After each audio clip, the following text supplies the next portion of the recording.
Hello साथीहरु नमस्ते। आज म भेलीबाट बन्ने रोटी भेली रोटी यसलाई अनारसा पनि भनिन्छ यसको रेसिपी लिएर आएकी छु।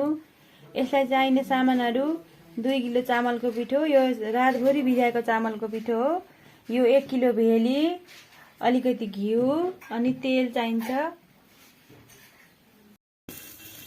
अब भेली पगाल्न जाँदै छौं। हामीले यसमा थोरै पानी राखौं सुरुमा, त्यसपछि यसमा भेली राखौं। भेलीलाई सानो सानो गरेर काटेकी छु।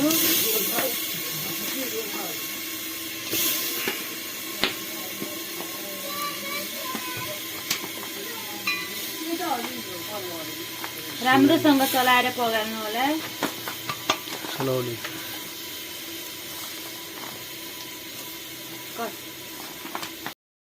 भेली पग्लिसक्यो। अब यसमा हामीले थोरै थोरै गरेर चामलको पिठो राख्छौं। चलाउँदै पिठो राख्दै गर्नु होला।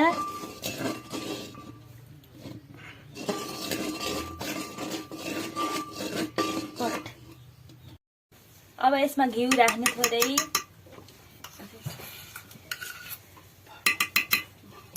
घिउ राखेर चलाउने राम्ररी। अब यो यतिको पिठो भएपछि पकाउनलाई रेडी भयो। अब यसलाई हामीले एउटा भाँडोमा झिकेर एउटा एउटा गरेर रोटी बनाउँछौं। रोटी बनाउनु भन्दा पहिला हातमा अलिकति तेल लगाउनु होला, नत्र यो पिठो हातमा चप्कन्छ। अब एउटा भाँडोमा थोरै थोरै गरेर पिठो निकाल्नु। सबै पिठो एकैचोटी निकाल्दा सुक्छ, त्यसैले यसलाई थोरै थोरै निकालेर रोटी बनाउँदै जानु। यसरी बिस्तारै सानो सानो बनाउँदै जानु।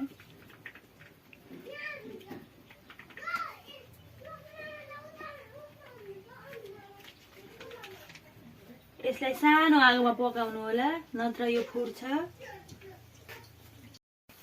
यसलाई फर्काउनु।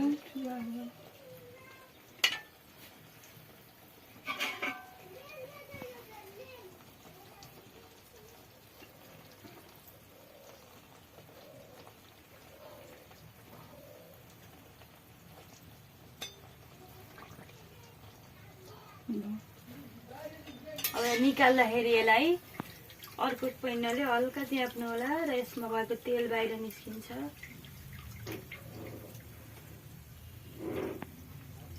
त्यसरी हेर्नु, रोटी सबै बनेर सकिसके। सबै रोटी राम्रा बनेका छन्। हजुरहरूले नि यसै गरी बनाउनु होला र मेरो च्यानललाई लाइक र सब्स्क्राइब गर्न नभुल्नु होला। धन्यवाद।